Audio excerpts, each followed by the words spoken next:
تازه خبر پکتیا کې د طالبانو او پاکستاني ځواکونو سخته جګړه وروسته له هغې چې د دفاع وزارت د هوایي ځواکونو قمندان پاکستان څخه د غچ اخیستلو اعلان وکړ.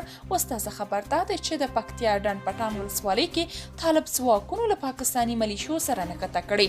د پکتیا په ډنډ پټان ولسوالۍ کې فرضي کرښې ته څیرمه د طالبانو او پاکستاني ملیشو ترمنځ نښته شوې.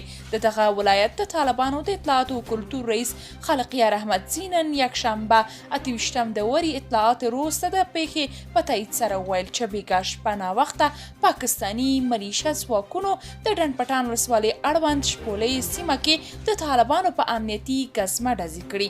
وروسته د دواړو لوریو ترمنځ نښته رامنځته شوې.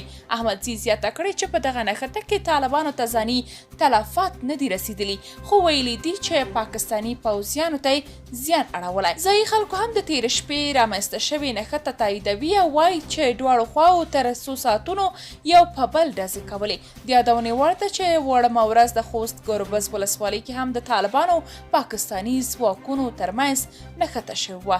د پاکستان پر اصلي موخې به اوس پوه شوي یاست.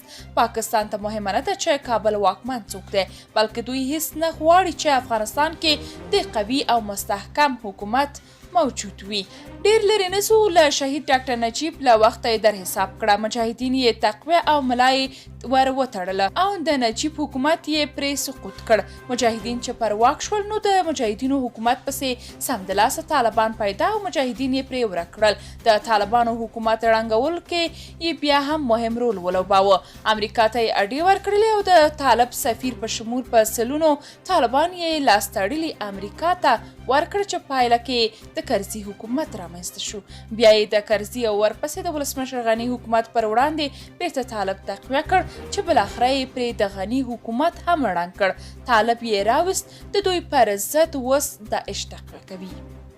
درنو لیدونکو، تاسو که د دې موضوع په اړه کوم نظر لرئ کومنټ کې شریک او چینل سبسکرایب کړئ.